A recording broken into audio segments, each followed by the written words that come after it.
welcome. I'm Patrick Brady.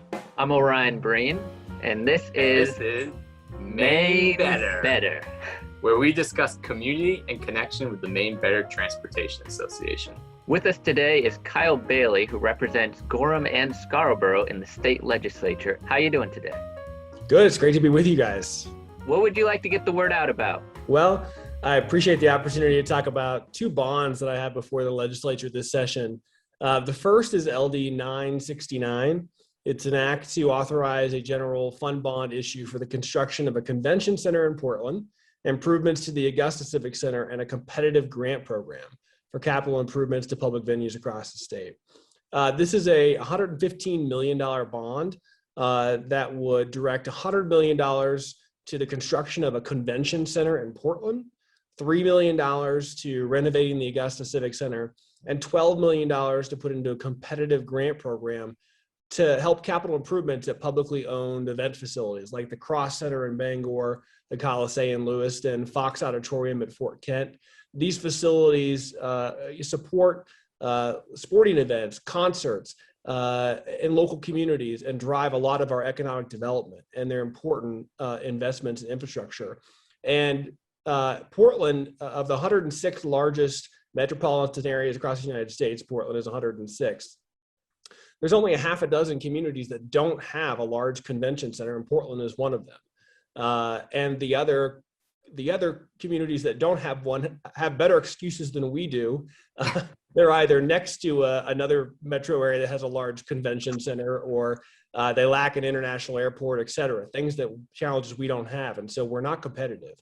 The second bond proposal that I have is LD 1086. I'm really excited about this one. It's an act to authorize a general fund bond issue to upgrade customs facilities at the Portland International Jetport and the Bangor International Airport to promote international tourism and commerce. This is a $14 million investment in Maine's anchor aviation facilities that includes $7 million to construct a customs facility at the Jetport in Portland to allow for international commercial flights, and $7 million to construct a customs bonded, temperature controlled freight warehouse at the Bangor Airport to allow Maine businesses to export their products around the world without having to take them down to Boston's Logan, as well as to allow the Bangor Airport to compete for existing contracts with commercial cargo carriers. These are, I think, both these bond proposals are smart and strategic investments in Maine's infrastructure that would help us attract more tourists, both domestically and internationally, support local businesses and the communities. Communities allow, as I said, businesses to more easily export products around the world without having to take their products out of state, create good paying jobs for Mainers in hospitality and in transportation that would have positive ripple effects across Maine's economy for decades to come. And I think help us be more competitive and attractive to business and workers who we need to address the issue of Maine's declining workforce population. So I'm really excited about these two proposals. Yeah, I love the idea of businesses in Maine being able to ship more stuff out of the country through the airports. That's great. It would also seem like the convention center component of that bond would fit quite well with all the new direct flights that the Jetport is bringing in. It would seem that would go hand in glove. Yeah, I've got a number of bills this session that tie together, that tell a story about economic development and the investments we need to make in our infrastructure to help us grow and be competitive.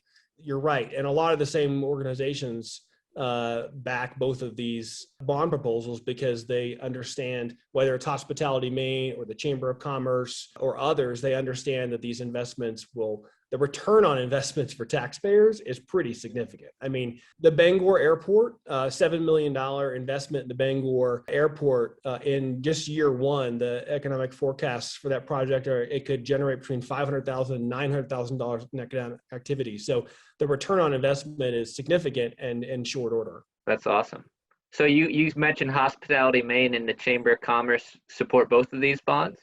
Correct. And a number of legislators. I mean, Joe Baldacci, senator from Bangor, Senator Ben Shipman from Portland, who's also on transportation, is supportive. And the airport bond, I'm really proud and thankful that Senate President Troy Jackson and Speaker Ryan Fecteau as well as members of the Appropriation Committee and Transportation Committee are co-sponsors on those bills and supportive. So I'm a freshman legislator. So I'm excited to have some folks who've been around for a while, who know the system and who carry a lot of political weight, saying that these are investments we need to make. I think a rising tide lifts all boats. So we got to get out of this mentality that investing in one place in Maine is going to hurt another place in Maine. No, investing in one place in Maine will help all of Maine. I mean, you look at the Portland Convention Center, for example, it's a big price tag.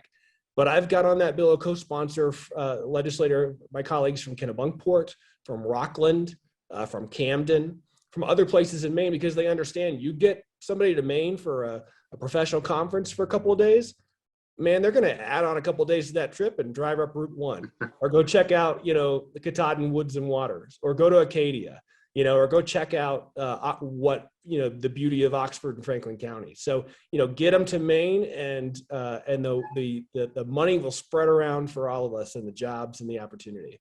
Has there been any scuttlebutt up in Augusta that you've heard about President Biden's transportation infrastructure package? I'm really hopeful and optimistic that we're going to be able to get a federal transportation package because we need those dollars. But while we do need more federal investment in our transportation, we've also got to fix our transportation funding challenge in Maine. It's outdated. It's not helping us solve the problem of significant underinvestment in roads and bridges. When we are bonding $100 million every year for basic maintenance of roads and bridges, it means we're not bonding, 20 or 50 or 70 or $100 million to invest in it means we haven't up to this point been investing in things like the airport projects, the bonds I put forward. We're not necessarily investing in making some of the investments we could in, our seaports.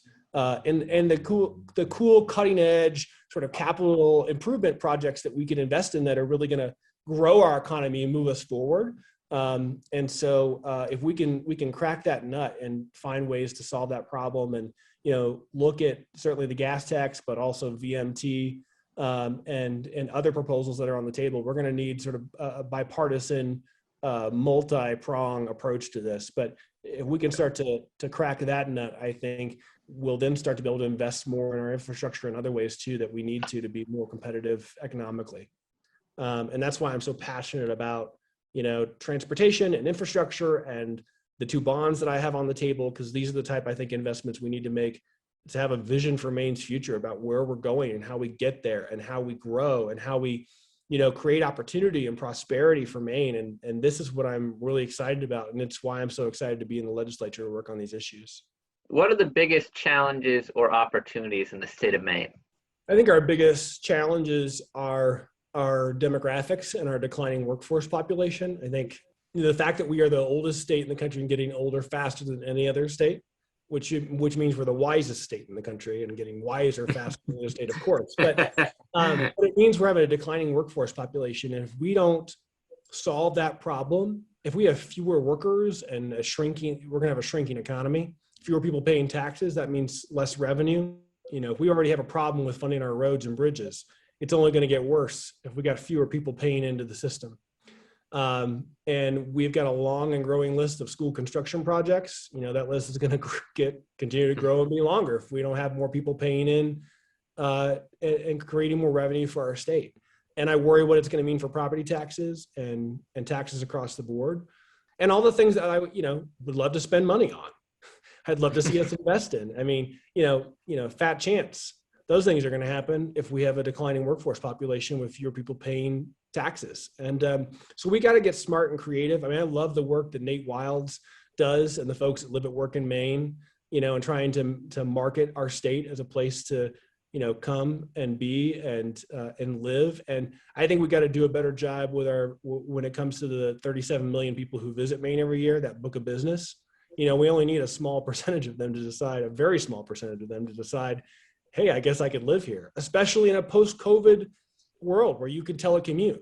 Yes, please come and take your New York City salary and live in Maine and pay taxes. We would love to have you here. So we got to get smart about that. Tell me, who inspires you in Maine and beyond? Well, I mentioned my friend Nate Wilds, who I've worked with on a couple of projects before, and the folks that live and work at Maine. I'm just so excited about the work that they do and how we can package that and invest in that. And I think I'd love to see our state step up and invest in that. And there's so many people in this world of transportation. Maria Fuentes is just a good friend of mine. And she is like the most relentless, positive champion for our transportation infrastructure. And I love her as a human being, but also you can't not be inspired by her and her advocacy.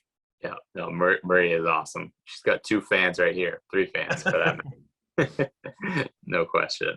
Kyle, thanks so much for joining us. It's been a pleasure speaking with you today.